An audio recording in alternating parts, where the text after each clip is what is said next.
அனைவருக்கும் வணக்கம். நான் அருப்புக்கோட்டை அண்ணாமலையார் ஜோதிட நிலையத்திலிருந்து உங்கள் ஆஸ்தான ஜோதிடர் ஜெய்சங்கர் பேசுகிறேன். என்ன பார்க்க போகிறோம் அப்படின்னா, விஜய் ஆட்சி அமைப்பாரா இல்லையா? ஏன் இத்தனை நாள் ஆகுது? 4ஆம் தேதியே ரிசல்ட் வந்துருச்சு இல்லையா? இன்றைக்கி தேதி 8 ஆயிடுச்சுங்க. 8ஆம் தேதி ஆயிடுச்சு. ரிசல்ட் வந்து நீங்கள் 108 தொகுதி ஜெயிச்சு 4 நாள் ஆயிடுச்சு. இப்படியே லேட் பண்ணிகிட்டே இருந்தால் மக்களுக்கு கோபம் அனைவர் மீது வந்துடும். இந்த எலெக்ஷன் மேலேயே மக்கள் வந்து வெறுத்துருவாங்க. இப்படி இருந்தால் எப்படி அடுத்த தடவை தேர்தல் நடந்தால் எப்படி 85% வரும் சொல்லுங்கள்? ஓட்டு போட்ட மக்களை மதிக்காத அரசியல் தலைவர்கள் இங்கே நிறைய இருக்காங்க தமிழ்நாட்டில். ஏன்னா தேர்தல் ரிசல்ட் வந்து 4ஆம் தேதி வந்தது. 4ஆம் தேதி சாயங்காலமே வந்து நீங்கள் 108 தொகுதி ஜெயிச்சிட்டிங்கன்னு சொல்லிட்டாங்க விஜய். ஏன் 4 நாளில் உங்களுக்கு ஒரு 10-15 எம்எல்ஏ ஆதரவு உங்களுக்கு வாங்க முடியலையா சொல்லுங்கள்? எல்லோரும் காத்துக்கிட்டு இருக்கமையா, நீங்கள் எப்போ பதவி ஏற்பீங்கன்னு காத்துக்கிட்டு இருக்கான். ஆனால் இதில் திரைமறை வேலைகள் நிறைய நடக்குது. நாங்கள் அண்ணாமலையார் ஜோதிட நிலையத்திலேருந்து நான் சொல்கிறேன், நிறைய திரைமறைவு வேலைகள் நடக்குது. இந்த லேட் பண்ணுறதை காரணம் காட்டி உங்கள் கட்சியில் இருந்தே திரு ஆதவ் அர்ஜுனா என்பவர் மூலம் ஒரு 40 எம்எல்ஏ திராவிட முன்னேற்ற கழக பக்கம் போகிறதா பேசிக்கிறாங்க மக்கள். சரிங்களா? ஸோ அதனால் மதிப்பிற்குரிய விஜய் அவர்களே, அரசியலில் பழுத்த அனுபவம் உள்ள KA செங்கோட்டையன் அவர்கள் பேச்சை நீங்கள் கேட்காதனால உங்களுக்கு இந்த நிலைமை. உங்களை கொண்டு போய் நல்லா வகையாக மாட்டி விட்டுருவாங்க. நீங்கள் KA செங்கோட்டையன் பேச்சை ஏன் கேட்கல?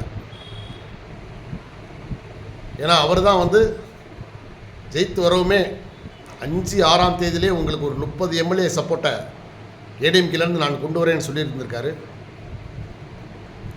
ஆனால் நீங்கள் ஆதவ் அர்ஜுனா என்பவருடைய பேச்சை கேட்டு, ஏன்னா அவர் ஏற்கனவே விடுதலை சிறுத்தை கட்சியில் இருந்தவர், திமுகவின் அனுதாபி அவர். ஆனால் அவர் உங்களை என்ன சொல்லி தடுத்துட்டாரு? தேசிய ஜனநாயக கூட்டணியிலேருந்து NDA கூட்டணியிலேருந்து நம்ம யாரையுமே சேர்க்க வேண்டாம். நல்லா இருக்கு கதை, அப்படியா? அப்போ மக்களும் கடவுளும் உங்களுக்கு கொடுத்த மிகப்பெரிய ஆதரவை நீங்கள் நல்ல ஆலோசனை சொல்லக்கூடிய, ஏன்னா கே செங்கோட்டையன்கிற ஒரு ராஜ ரிஷி மாதிரிங்க அவர் வந்து எம்ஜிஆர் காலத்திலேருந்து இருக்கார். எம்ஜிஆர் காலத்துலேயும் எம்எல்ஏ ஆகி மந்திரி ஆனார். அம்மையார் ஜெயலலிதா காலத்துலேயும் ஜெயலலிதா காலத்துலேயும் KA செங்கோட்டையன் மந்திரியாக இருந்தார். சரிங்களா? கிட்டத்தட்ட ஒரு 20 ஆண்டுகள் 30 ஆண்டுகள் மந்திரியாக இருந்த அனுபவம் அவருக்கு இருக்குது. எல்லாமே அதிமுகவில் இருக்கிற எல்லாமே அவங்க இப்போ ஜெயிச்சு வந்திருக்கிறவங்கள கிட்டத்தட்ட பாதி பேர் உறவினர்கள் தான். அழகாக வந்திருப்பார். அவர் தலைமையில் CV சண்முகம், அப்புறம் SP வேலுமணி, இவங்க எல்லாம் வந்து உங்களுக்கு நம்ம விஜய்க்கு சப்போர்ட் பண்ணுவோம் அப்படின்ற ஒரு மூடில் இருந்திருக்காங்க. அதை நல்ல விதமாக KA செங்கோட்டையன் அவர்கள் ஃபாலோ பண்ணியிருந்திருக்காரு. ஆனால் நீங்கள் முதல்வராவதை முதலில் தடுத்தவர் திராவிட கட்சிகள் அல்ல, ஆதவ் அர்ஜுனா. நல்லா தெரிஞ்சுக்கங்க. ஏன்னா அவர் உங்களை தேசிய ஜனநாயக கூட்டணி கட்சியில் இருக்கிறவங்க யாரும் வேண்டாம் அப்படின்னு சொல்லவுமே உங்களுக்கு என்ன செஞ்சிட்டாங்க? அதை விட இன்னும் ஒரு பெரிய விஷயம், காங்கிரஸ் கட்சி இந்தியாவிலேயே 60 ஆண்டுகளாக ஊழலில் திளைத்த, அனைத்து மாநிலங்களிலிருந்தும் விரட்டி அடிக்கப்பட்ட காங்கிரஸுக்கு வேறு வழி இல்லை. அவங்க உங்கள் மேலே டக்குன்னு குதிரை தவிட்டாங்க. ஏன்னா ரிசல்ட் வந்தது 4ஆம் தேதி, 6ஆம் தேதியே உங்கள்கிட்ட வந்துட்டாங்க. அவங்க வந்து ஆதரவு கடிதங்கள் கொடுத்தாங்க. சரிங்களா? நீங்கள் ஏற்றுக்கிட்டீங்க, வேறு வழி இல்லை. ஏன்னா அவங்க தேவை தான், இல்லைன்னு சொல்லலை. ஏன்னா நடுக்கடலில் தத்தளிச்சுக்கிட்டு இருக்கும்போது, ஆதரவு இல்லாமல் தத்தளிச்சுக்கிட்டு இருக்கும்போது யார் வந்து ஆதரவு கொடுத்தாலும் அதை வாங்குறது ஒரு கடமை தான். ஆனால் காங்கிரஸ் உங்கள் பக்கம் வரவும், தேசிய ஜனநாயக கூட்டணியில் இருக்கிற பாமக அன்புமணி நான் காங்கிரஸ் இருக்கிற இடத்துக்கு நாங்கள் வரமாட்டோம்னு அவர் விலகிக்கிட்டார். சரிங்களா? ஸோ இது மாதிரி அப்போ ஒரு 4 சீட்டு உங்களுக்கு ஆதரவு போயிடுச்சு. அதே போல் சிவி சண்முகம் அவர்களும் காங்கிரஸ் சப்போர்ட் பண்ணுற இடத்துல, காங்கிரஸ் இருக்கிற இடத்துல நாங்கள் இருக்க மாட்டோம், அதுக்கு நாங்கள் எடப்பாடியோடு இருந்துக்கிடுவோம்னு அவரும் முடிவெடுத்த வரைக்கும் மாற்ற வச்சிருச்சு இந்த காங்கிரஸ் கூட்டணி. அப்போ உங்களுக்கு பல வழிகளிலையும் எவ்வளவு இடைஞ்சல் பண்ணியிருக்காங்கன்னு பாருங்கள். நீங்கள் அரசியல் அனுபவம் மிக்கவராக இருந்திருந்தால் நீங்கள் இந்த நிலைமைகளை நீ என்ன சொல்கிறப்ப கேட்டுக்கிடுவீங்க. அதுமாதிரி நீங்கள் என்ன சார் சொல்கிறீங்க கேட்டுக்கிடுவீங்க, நீங்கள் தான் முடிவு எடுப்பீங்க. ஆனால் உங்களுக்கு அந்த அரசியல் அனுபவம் இல்லாதனால, பத்தாதனால, நீங்கள் ஆதவ அர்ஜுனா பேச்சை கேட்டதுனால உங்களுக்கு ஒரு 30 அதிமுக எம்எல்ஏக்களுடைய ஆதரவு இல்லாமல் போயிடுச்சு. இல்லைன்னா அதிமுக 2ஆக உடைஞ்சு ஒரு பாதி உங்கள்கிட்ட வந்திருப்பாங்க. சரிங்களா? ஸோ அதனால் இனியும் தாமதம் பண்ணிங்கன்னா உண்மையிலேயே இந்த அரசியல் மேலே மக்களுக்கு வெறுப்பே வந்துடும். அடுத்த தடவை 60% ஓட்டு கூட விழாது. ஸோ மக்கள் வந்து உங்கள் மேலே மிகுந்த நம்பிக்கை வச்சுருக்காங்க அப்படின்னா நீங்கள் என்ன செய்யணும், அரசியலில் நல்ல மூத்த அனுபவமுள்ள அவர் செங்கோட்டையன் பேச்சை கேட்டிருக்கணும். சரிங்களா? ஸோ அதனால் இன்றைக்கி வந்து உங்களுக்கு இப்போவும் ஒன்றும் இல்லை, எப்படினாலும் திங்கக்கிழமை வந்து ஆட்சி அமையும். ஆனால் அது யாருடைய ஆட்சி அப்படிங்கிறதுல தான் இப்போ குழப்பமே இருக்குது. ஏன்னா எங்கிட்ட திரும்பினாலும் அரசியலில் குழி பறிக்கிற ஆளுங்க நிறைய இருக்காங்க, கூடவே இருந்து குழி பறிக்கிற ஆளுங்க இருப்பாங்க. அதனால தான் நான் சொல்கிறேன், உங்கள் கட்சியிலேருந்து ஒரு 40 எம்எல்ஏக்கள் டக்குன்னு பிரிஞ்சு திமுக பக்கம் ஆதரவு அளிக்க போகிற மாதிரி ஒரு பேச்சு அடிபடுது.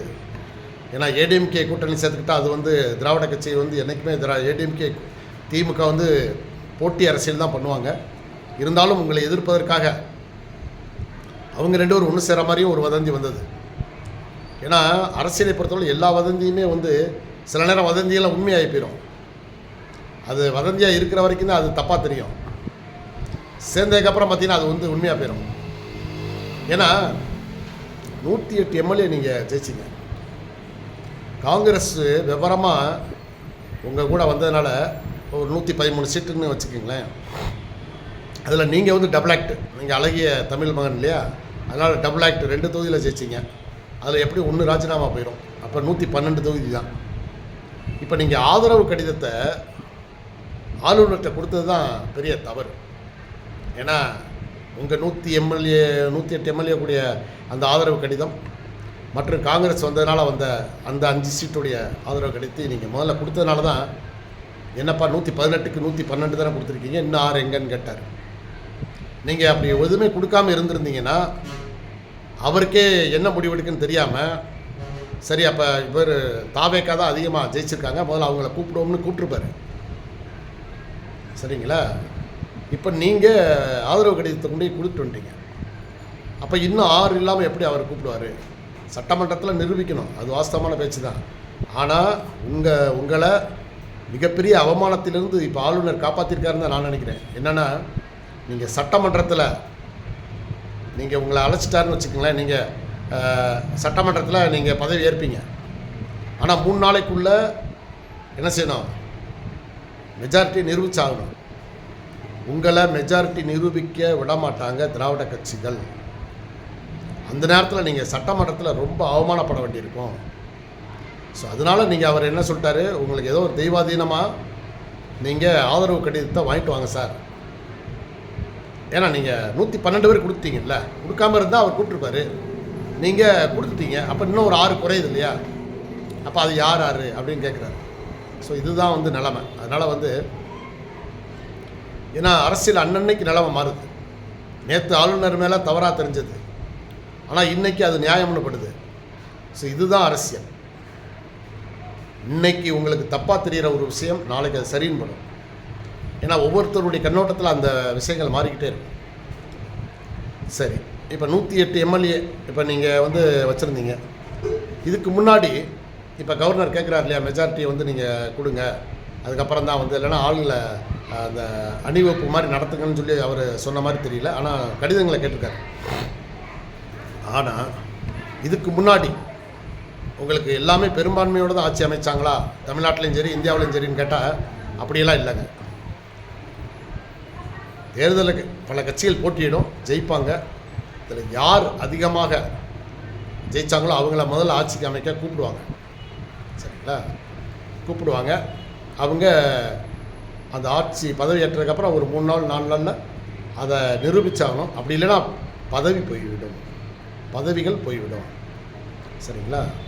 அதனால் ஏன்னா இன்றைக்கி உங்கள் எம்எல்ஏக்களில் வந்து 108 பேர் இருக்காங்க. இவங்க எல்லாம் புது ஆளுங்க. இதில் சம்பாதிக்கணும்னு ஆசை உள்ளவங்க எப்படியும் இருப்பாங்க. அவங்கள கொக்கி போட்டு இழுத்துட்டாங்கன்னு வேறு திராவிட கட்சி இழுத்துட்டாங்கன்னு வச்சுக்கோங்க, அப்போ நீங்கள் ஜெயித்தும் புண்ணியம் இல்லாமல் போயிடும்.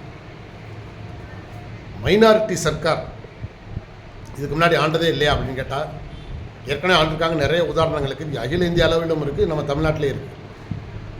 அகில இந்திய அளவில் விபி சிங் கவர்மெண்ட்லேருந்து விபி சிங், சந்திரசேகர், தேவகவுடா, ஐக்கிய குஜ்ரால், மன்மோகன் சிங், சரிங்களா, இவங்க எல்லாருமே இவங்க போக இன்னும் 2-3 பேர் யார், இவர் மொரார்ஜி தேசாய், இந்த மாதிரி நிறைய கவர்மெண்ட் வந்து மைனாரிட்டி கவர்மெண்ட்டாக இருந்திருக்காங்க.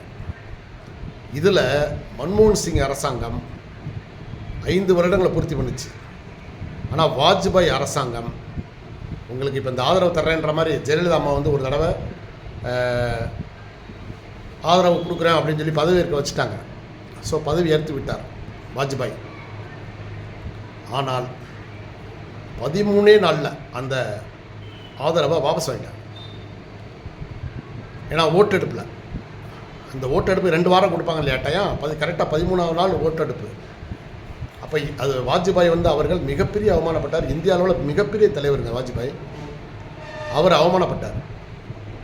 ஆனால் அடுத்து வந்த தேர்தலில் ஜெயிச்சார், அது வேற விஷயம். ஆனால் இந்த அவமானம் உங்களுக்கு வராமல் ஓரளவுக்கு தெய்வம் உங்களை காப்பாற்றிருக்கு. ஏன்னா ஆதரவு தர்றேன்னு சொல்லிட்டு சட்டமன்றத்தில் ஓட்டு போடுற இடத்துல வந்து உங்களை தோக்கடிச்சிட்டாங்கன்னா அது மிகப்பெரிய அவமானம். ஸோ அதனால் தமிழ்நாட்டில் வந்து பார்த்திங்கன்னா 2006 கலைஞர் கருணாநிதி அவர்கள் மைனாரிட்டி ஆட்சி தான் அமைச்சார். வெறும் 89 எம்எல்ஏக்கள் தான் அவங்க கையில் இருந்தாங்க. நீங்களாம் 108 வச்சுருக்கீங்க. உங்களுக்கு இன்னும் ஒரு 10 தான் ரெடி பண்ணணும். 10 அல்லது 12 எம்எல்ஏ தான் வேணும் உங்களுக்கு. ஏன்னா சபாநாயகர் சேர்க்கணும், நீங்கள் ஒரு எம்எல்ஏ ரிசைன் பண்ணுவீங்க. ஸோ 12 எம்எல்ஏ தான் உங்களுக்கு ஆதரவு தேவை. ஆனால் இவங்கெல்லாம் எப்படி ஆட்சி நடத்துனாங்க? திரு கலைஞர் கருணாநிதி அவர்கள் 5 ஆண்டுகளை பூர்த்தி பண்ணாருங்க. ஏன்னா அவர் வந்து மைனாரிட்டி எம்எல்ஏக்கள், திமுக எம்எல்ஏக்கள் வந்து கம்மி, மெஜாரிட்டிக்கு ரொம்ப ரொம்ப கம்மியாக இருந்தாங்க. அப்படி இருந்தும் எதனால் வந்து அந்த 5 வருஷத்தை பூர்த்தி பண்ணாங்க பாருங்கள், அனுபவம். அவங்க வந்து எல்லார்ட்டையும் முதல்ல லெட்டர் வாங்கிக்கிட்டு அதுக்கப்புறம் தான் வந்து ஆட்சி அமைக்கிறதுக்கு உரிமை கோரினாங்க.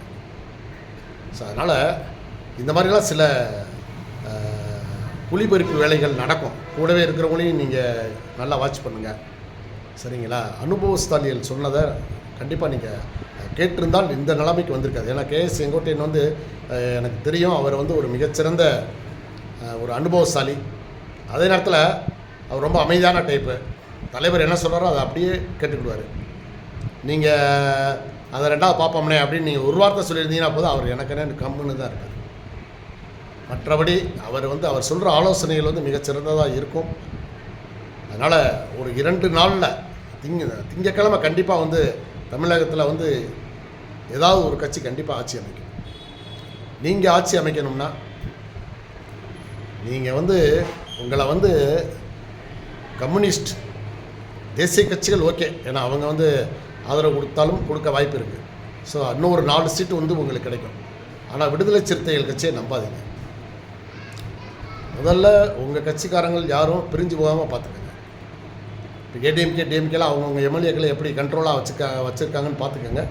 ஸோ உங்கள் எம்எல்ஏக்களுக்கு நீங்கள் அதிகமான சுதந்திரத்தை கொடுக்காம ஏதாவது ஒரு நட்சத்திர ஹோட்டலில் வச்சுக்கோங்க, சரிங்களா? அதே போல் உங்களுடைய எம்எல்ஏக்களின் அனுபவசாலிகளே இல்லாமல் புது ஆளுகள் தான் நிறையா வந்திருக்காங்க. ஸோ காசப்படக்கூடியவங்க அதில் ஒரு 50% இருப்பாங்க. அதனால் ரொம்ப எச்சரிக்கையாக நீங்கள் டீல் பண்ணிங்கன்னா நீங்கள் முதல்வராக வரணும்னு தான் இந்த தேர்தலில் வந்து மக்கள் ஓட்டு போட்டிருக்காங்க. நல்லா தெரிஞ்சு. ஏன்னா பெரிய தலைவராக இருந்த மு.க. ஸ்டாலினே தோற்றார். பிஎஸ் பாபுன்னு ஒருத்தர்கிட்ட, அவர் யாருன்னே தெரியாது. நான் அவர் ஏற்கனவே திமுகவில் இருந்திருக்காரு, அவர் மாவட்ட செயலாளராக இருந்திருக்காரு, ஏற்கனவே எம்எல்ஏவும் இருந்திருக்காரு. அது தெரியல முதல்ல.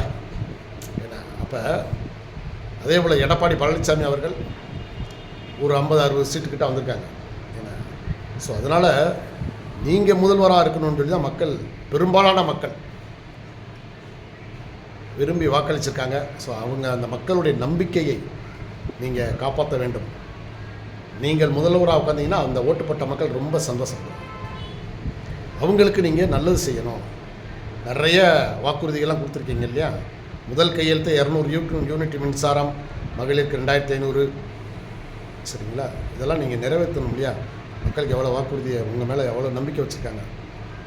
ஸோ அதனால் திரைப்படத்தில் எப்படி உங்களை ரசித்தார்களோ அதுபோல் உங்கள் செயல்பாடுகள் மூலமாக தமிழக முதல்வராக இருந்து நீங்கள் நம்ம தமிழகத்திற்கும் தமிழ்நாட்டு மக்களுக்கும் நிறைய சேவைகள் பண்ண வேண்டும். அதை இந்த அருப்புக்கோட்டை அண்ணாமலையார் ஜோடி நிலையம் உங்களை வாழ்த்தி வணங்குகிறது. வணக்கம்.